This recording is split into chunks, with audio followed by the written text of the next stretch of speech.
स्वागत है आपका वयस्क बाइबल अध्ययन में। इस सप्ताह हम पाठ 1 पढ़ेंगे दिसंबर 28 से जनवरी 3 के लिए। शीर्षक है परमेश्वर निस्वार्थ प्रेम करता है। साबत अपराह्न। इस सप्ताह के अध्ययन के लिए पढ़े निर्गमन 33 का 15 से 22, होशेया 14 का 14, प्रकाशित वाक्य 4 का 11, यूहन्ना 17 का 24, मत्ती 22 का 1 से 14, यूहन्ना 10 का 17 से 18। स्मृति पद लिया गया है होशेया 14 का 4 से। मैं उनकी भटकन को चंगा करूंगा, मैं उन्हें संवतः प्रेम करूंगा, क्योंकि मेरा क्रोध उनसे दूर हो गया है। पतरस ने यीशु को 3 बार इनकार किया, जैसा कि यीशु ने पहले ही भविष्यवाणी की थी, मत्ती 26 का 34। लेकिन इनकार की यह कहानी का अंत नहीं थी। पुनरुत्थान के बाद यीशु ने पतरस से पूछा, क्या तुम मुझसे इनसे अधिक प्रेम करते हो? और पतरस ने उत्तर दिया, हाँ प्रभु, आप जानते हैं कि मैं आपसे प्रेम करता हूँ। मेरे मेमनों की देखभाल करो। फिर यीशु ने दोबारा पतरस से पूछा, क्या तुम मुझसे प्रेम करते हो? और पतरस ने उत्तर दिया, हाँ प्रभु, आप जानते हैं कि मैं आपसे प्रेम करता हूँ। तब यीशु ने कहा, मेरे भेड़ों की देखभाल करो। फिर तीसरी बार यीशु ने पतरस से पूछा, क्या तुम मुझसे प्रेम करते हो? और पतरस दुखी हुआ क्योंकि उसने तीसरी बार पूछा, क्या तुम मुझसे प्रेम करते हो? और पतरस ने उत्तर दिया, प्रभु, आप सब कुछ जानते हैं और आप जानते हैं कि मैं आपसे प्रेम करता हूँ। और यीशु ने कहा, मेरी भेड़ों की देखभाल करो। यूहन्ना 21 का 15 से 17। जैसे पतरस ने 3 बार यीशु का इनकार किया, वैसे ही यीशु ने महत्वपूर्ण सवाल, क्या तुम मुझसे प्रेम करते हो, पूछकर 3 बार पतरस को बहाल किया। हालांकि हमारी परिस्थितियां पतरस की परिस्थितियों से भिन्न हो सकती है, लेकिन सिद्धांत समान है। वह सवाल जो यीशु ने पतरस से पूछा, वास्तव में वह अंतिम सवाल है जो परमेश्वर हम में से प्रत्येक से हमारे समय और स्थान में पूछते हैं।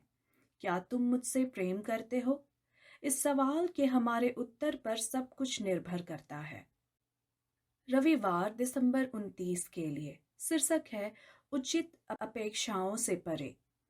परमेश्वर न केवल हमसे पूछते हैं, क्या तुम मुझसे प्रेम करते हो, बल्कि परमेश्वर स्वयं प्रत्येक व्यक्ति से प्रेम करते हैं, और वह भी स्वतः। वास्तव में वह आप, मुझसे और हर अन्य व्यक्ति से हमारी कल्पना से अधिक प्रेम करते हैं, और हम इस प्रेम को अनेक कार्यों से उनके लोगों के इतिहास में देख सकते हैं। पढ़े निर्गमन 33 का 15 से 22 और इन पदों के संदर्भ और जिस कथा में वे प्रकट होते हैं उस पर विचार करें। इस खंड से विशेष रूप से पद 19 से परमेश्वर की इच्छा और प्रेम के बारे में क्या प्रकट होता है। सब कुछ खोया हुआ प्रतीत हो रहा था। मिस्र में दासता से अपने लोगों की अद्भुत मुक्ति के बाद इस्राएलियों ने परमेश्वर के विरुद्ध विद्रोह किया और सोने का बछड़ा पूजने लगे। जब मूसा पहाड़ से नीचे आए तो उन्होंने जो कुछ किया था उसे देखा, और उन्होंने उन पत्थरों को फेंक दिया जिनमें 10 आज्ञाएं लिखी हुई थी, और उन्हें तोड़ दिया। हालांकि लोगों ने उन वाचा के विशेषाधिकारों और आशीर्वादों का कोई अधिकार खो दिया था जो परमेश्वर ने उन्हें स्वतंत्र रूप से दिया था। फिर भी परमेश्वर ने वाचा संबंध में उनके साथ बने रहने का स्वतंत्र रूप से चयन किया, उनकी अयोग्यता के बावजूद। निर्गमन 33 का 19 में परमेश्वर के शब्द, मैं जिस पर अनुग्रह करना चाहूं करूंगा और जिस पर दया करना चाहूं करूंगा, अक्सर इस अर्थ में गलत समझे जाते हैं कि परमेश्वर मनमाने ढंग से कुछ पर अनुग्रह और दया करते हैं लेकिन दूसरों पर नहीं। हालांकि संदर्भ में परमेश्वर यहाँ यह नहीं कह रहे हैं कि वह मनमाने ढंग से कुछ पर अनुग्रह और दया करेंगे और दूसरों पर नहीं। यह परमेश्वर के कार्य करने का तरीका नहीं है। इसके विपरीत, जैसा कि कुछ लोकप्रिय धर्मशास्त्र में माना जाता है कि परमेश्वर कुछ को खोने और शाश्वत दंड का सामना करने के लिए पूर्व निर्धारित करते हैं। तो फिर परमेश्वर यहाँ क्या घोषित कर रहे हैं? मूल रूप से परमेश्वर यह घोषित कर रहे हैं कि सभी के सृष्टिकर्ता के रूप में उनके पास स्वतंत्र रूप से अनुग्रह और दया प्रदान करने का अधिकार है। यहाँ तक कि सबसे अयोग्य लोग भी, और वह इस स्थिति में ऐसा कर रहे हैं, सोने के बछड़े के विद्रोह के बाद भी अपने लोगों इस्राएल को दया देकर, भले ही वे इसके योग्य ना हो। यह उन कई उदाहरणों में से एक है जिसमें परमेश्वर अपने प्रेम को प्रकट करते हैं और इसे किसी भी उचित अपेक्षाओं से परे प्रकट करते हैं। हम सबके लिए यह अच्छी खबर नहीं है। ऐसे कौन से तरीके हैं जिनसे परमेश्वर ने आपके जीवन में अपने प्रेम को प्रकट करना जारी रखा है, यहाँ तक कि किसी भी उचित अपेक्षाओं से परे? सोमवार दिसंबर 30 के लिए शीर्षक है अवैतनिक प्रेम। परमेश्वर के पतित मानवता के प्रति प्रेम का एक अद्भुत उदाहरण होसे की कहानी में पाया जाता है। परमेश्वर ने नबी होसे को आदेश दिया, जाकर एक व्यभिचारिणी स्त्री से विवाह कर और व्यभिचार के बच्चे उत्पन्न कर, क्योंकि इस देश ने यहोवा को त्याग कर बड़ा व्यभिचार किया है। होसे 1:2। होसे और उनकी विश्वासघाती पत्नी को परमेश्वर ने अपने लोगों के प्रति प्रेम का एक जीवित उदाहरण बनना था। भले ही इस्राएल ने विश्वासघात और आत्मिक व्यभिचार किया हो, यह उन लोगों के प्रति परमेश्वर के स्वतंत्र रूप से प्रदान किए गए प्रेम की कहानी है जो इसके योग्य नहीं थे। वास्तव में परमेश्वर की विश्वास योग्यता और प्रेम के बावजूद लोग बार बार उनके विरुद्ध विद्रोह करते रहे। इसलिए शास्त्र बार बार परमेश्वर को एक विश्वासघाती जीवन साथी के बिना प्रत्युत्तर दिए प्रेमी के रूप में वर्णित करता है। परमेश्वर ने अपने लोगों से पूर्णता और विश्वास योग्यता से प्रेम किया, लेकिन उन्होंने उनका तिरस्कार किया, अन्य देवताओं की सेवा और पूजा की, जिससे उन्हें गहरा दुख हुआ और ऐसा लगने लगा कि यह संबंध अब पूर्ण स्थापित नहीं हो सकेगा। पढ़े होसे 14 का 1 से 4। ये पद परमेश्वर के अपने लोगों के प्रति अटल प्रेम के बारे में क्या प्रकट करते हैं? अपने लोगों के बार बार विद्रोह के बाद परमेश्वर ने घोषणा की, मैं उनकी भटकन को चंगा करूंगा, मैं उन्हें स्वतः प्रेम करूंगा। स्वतः शब्द मैं उन्हें स्वतः प्रेम करूंगा वाक्यांश में एक इब्रानी शब्द नेदाबा का अनुवाद है, जिसका अर्थ है स्वेच्छा से दिया गया। यह वही शब्द है जो पवित्र स्थान की व्यवस्था में स्वेच्छा से दिए गए बलिदानों के लिए प्रयुक्त होता है। होसे की पूरी पुस्तक में और शास्त्र की कथाओं में परमेश्वर अपने लोगों के प्रति अद्भुत प्रतिबद्धता और करुणा दिखाते हैं। भले ही उन्होंने बार बार अन्य प्रेमियों का पीछा किया और वाचा संबंध को तोड़ दिया, जिससे वह अपरिवर्तनीय प्रतीत हुए, परमेश्वर ने अपनी स्वेच्छा से उन्हें अपना प्रेम प्रदान करना जारी रखा। लोग परमेश्वर के प्रेम के योग्य नहीं थे। उन्होंने इसे अस्वीकार कर दिया था और इस पर किसी भी वैध अधिकार को खो दिया था। फिर भी परमेश्वर ने बिना किसी बाध्यता, नैतिक या अन्यथा, उन्हें प्रेम प्रदान करना जारी रखा। यहाँ और अन्य स्थानों पर शास्त्र परमेश्वर के प्रेम को लगातार स्वतंत्र और स्वैच्छिक रूप से प्रदर्शित करता है। कई लोग परमेश्वर को एक दूरस्थ और कठोर शासक और न्यायाधीश के रूप में सोचते हैं। कैसे परमेश्वर के विश्वासघाती जीवन साथी के रूप में तिरस्कृत और शोकित होने की छवि आपको परमेश्वर को अलग रूप से देखने में मदद करती है। यह आपके अपने परमेश्वर के साथ संबंध को देखने के तरीके को कैसे बदलती है। मंगलवार दिसंबर 31 के लिए शीर्षक है स्वतंत्र रूप से दिया गया प्रेम। परमेश्वर न केवल इस्राएल के प्रति बार बार विद्रोह के बावजूद अपना प्रेम स्वतंत्र रूप से प्रदान करते रहे, बल्कि वह हमें भी स्वतंत्र रूप से अपना प्रेम प्रदान करते रहे, भले ही हम पापी ही क्यों ना हो। हम परमेश्वर के प्रेम के योग्य नहीं और ना ही हम इसे कभी अर्जित कर सकते हैं। इसके विपरीत परमेश्वर को हमारी आवश्यकता नहीं है। बाइबल का परमेश्वर किसी चीज की जरूरत नहीं रखता। प्रेरितों के काम 17 का 25। आप, मैं और सभी मनुष्यों के प्रति परमेश्वर का प्रेम पूरी तरह से उनकी अपनी इच्छा पर आधारित है। प्रकाशित वाक्य 4 का 11 और भजन 33 का 6 की तुलना करें। ये पद सृष्टि के संदर्भ में परमेश्वर की स्वतंत्रता के बारे में हमें क्या बताते हैं? परमेश्वर ने स्वतंत्र रूप से इस संसार की सृष्टि की और इसी कारण परमेश्वर महिमा, आदर और सामर्थ्य के योग्य है। परमेश्वर को किसी संसार की सृष्टि करने की आवश्यकता नहीं थी। संसार की नींव से पहले परमेश्वर पहले से ही अपने भीतर विद्यमान प्रेम संबंध का आनंद ले रहे थे। यूहन्ना 17 का 24 पढ़े। यह संसार की सृष्टि से पहले परमेश्वर के प्रेम के बारे में हमें क्या बताता है? परमेश्वर का अपने प्रेम का लक्ष्य बनाने के लिए प्राणियों की आवश्यकता नहीं थी, लेकिन अपने प्रेम की स्वभाव के अनुसार परमेश्वर ने संसार की सृष्टि करने और प्राणियों के साथ प्रेम संबंध में प्रवेश करने का चुनाव किया।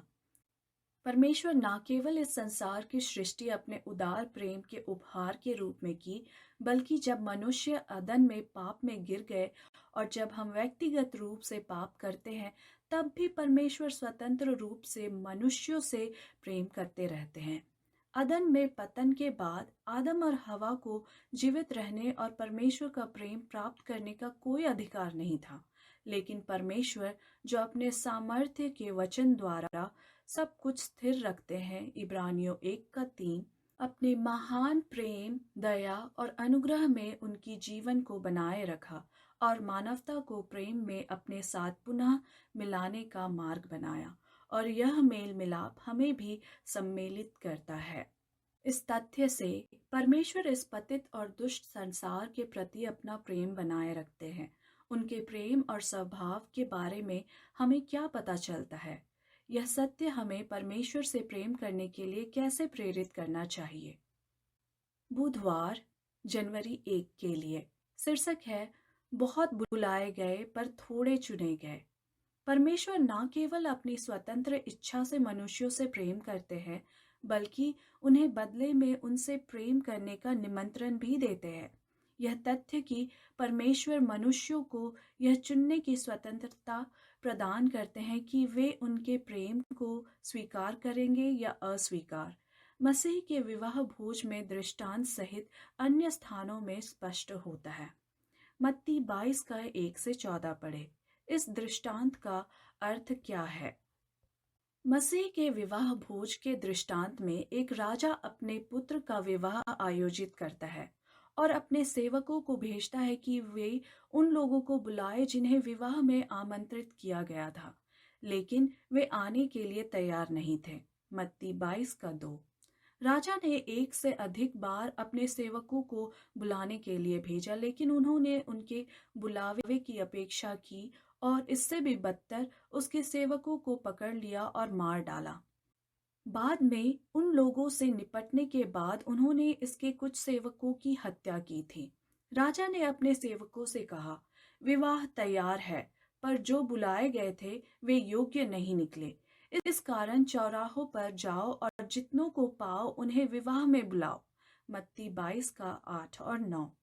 इसके बाद एक व्यक्ति जो विवाह का वस्त्र नहीं पहने हुए था, उसे बाहर निकलने की घटना सामने आती है, जो यह दर्शाती है कि विवाह भोज में शामिल होने के लिए राजा से विवाह का वस्त्र प्राप्त करना आवश्यक है। इसके बाद यीशु इस दृष्टांत को गूढ़ लेकिन अत्यधिक अर्थपूर्ण वाक्य के साथ समाप्त करते हैं, बहुत बुलाए गए पर थोड़े चुने गए। मत्ती 22 का 14। इसका क्या अर्थ है? अंततः चुने गए अर्थात चुने हुए वे हैं जिन्होंने प्रभु के विवाह भोज के निमंत्रण को स्वीकार कर लिया। दृष्टांत में बुलाना और आमंत्रित करना के लिए उपयोग किया गया ग्रीक शब्द कालेओ बुलाना, आमंत्रित करना है, और जो अंततः चुना हुआ यानी कि एक्लेक्टोस होता है, वह इस बात पर निर्भर करता है कि किसी ने निमंत्रण को स्वतंत्र रूप से स्वीकार किया है या नहीं। वास्तव में परमेश्वर सभी को विवाह भोज में बुलाते हैं, यानी कि आमंत्रित करते हैं। हालांकि हम में से कोई भी परमेश्वर के प्रेम को अस्वीकार कर सकता है। प्रेम के लिए स्वतंत्रता अनिवार्य है। परमेश्वर कभी भी अपने प्रेम को किसी पर थोपेंगे नहीं। दुख की बात है कि हम परमेश्वर के साथ प्रेम संबंध को अस्वीकार कर सकते हैं। चुने हुए वे हैं जो निमंत्रण को स्वीकार करते हैं। जो लोग परमेश्वर से प्रेम करते हैं उनके लिए परमेश्वर ने ऐसी अद्भुत चीजें तैयार की है जो हम कल्पना भी नहीं कर सकते। एक बार फिर यह सब प्रेम और प्रेम में निहित स्वतंत्रता के प्रश्न पर आकर टिकता है। आपके जीवन में क्या यह प्रकट करता है कि आपने विवाह का निमंत्रण स्वीकार कर लिया है और उपयुक्त वस्त्र पहनकर आए हैं? गुरुवार जनवरी 2 के लिए शीर्षक है हमारे लिए क्रूस पर चढ़ाया गया। परमेश्वर हर किसी को अपने साथ प्रेम संबंध में आने के लिए आमंत्रित करते हैं, लेकिन केवल वे ही जो इस निमंत्रण को स्वतंत्र रूप से स्वीकार करते हैं उसके शाश्वत परिणामों का आनंद लेते हैं। विवाह भोज के दृष्टांत में देखा गया है कि राजा ने जिन कई लोगों को बुलाया था वे आने के लिए तैयार नहीं थे। मत्ती 22:3। इसी प्रकार अपने क्रूस की मृत्यु से ठीक पहले मसीह ने दुख के साथ कहा, हे यरूशलेम, हे यरूशलेम, तू जो भविष्यवक्ताओं को मारता और जो तेरे पास भेजे गए हैं उन्हें पत्थरवाह करता है। कितनी बार मैंने तेरे बच्चों को इकट्ठा करना चाहा, जैसे मुर्गी अपने चूजों को अपने पंखों के नीचे इकट्ठा करती है, पर तुम नहीं चाहती थी। मत्ती 23:37।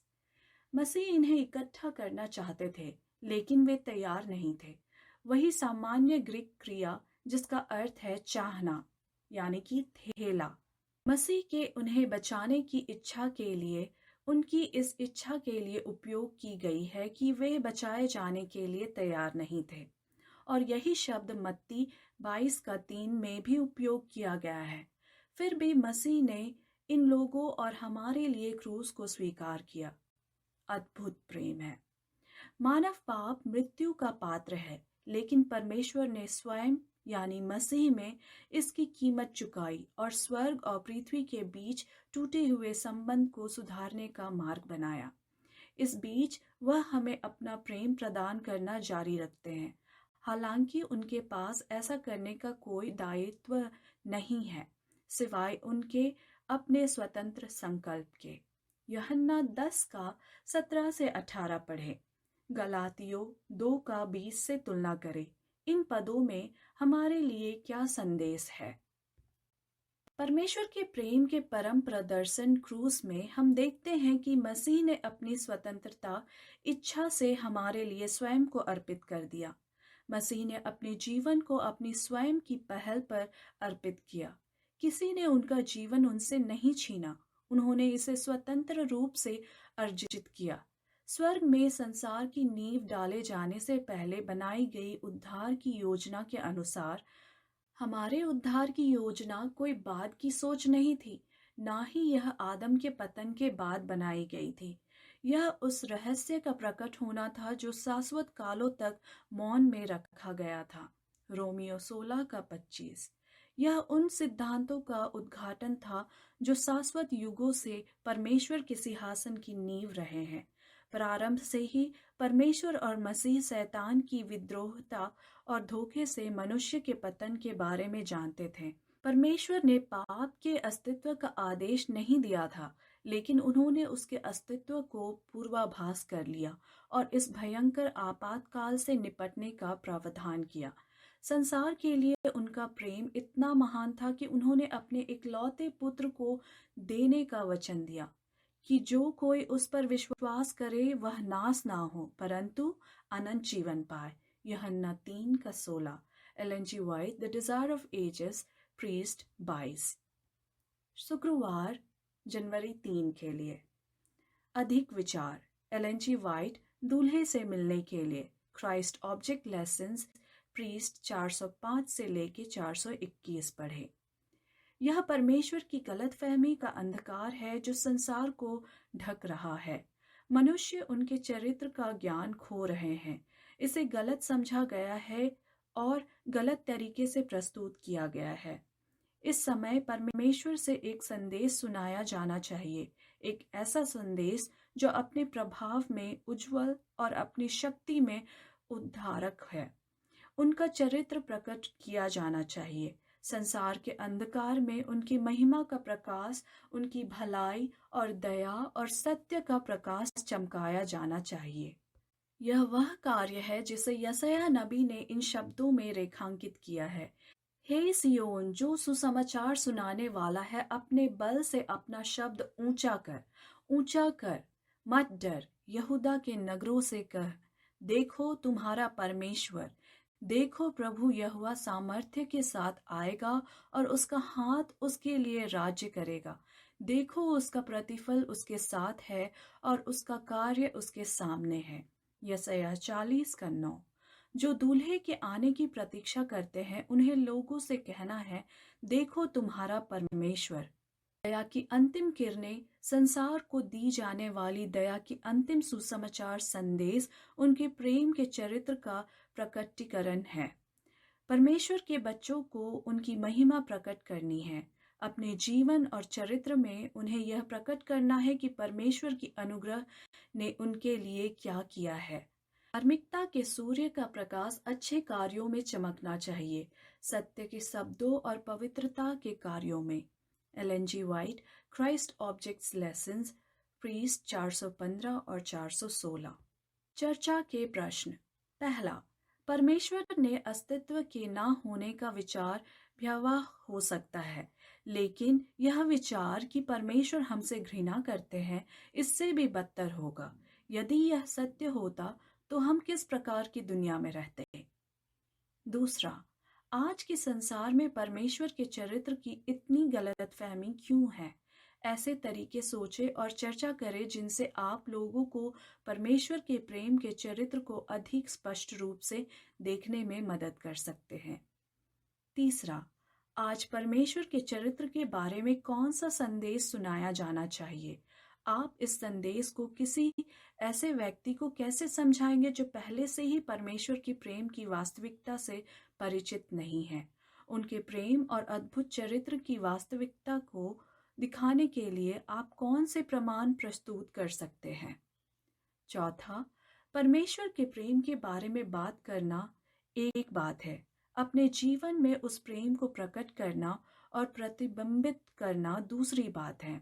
कौन से पवित्रता के कार्य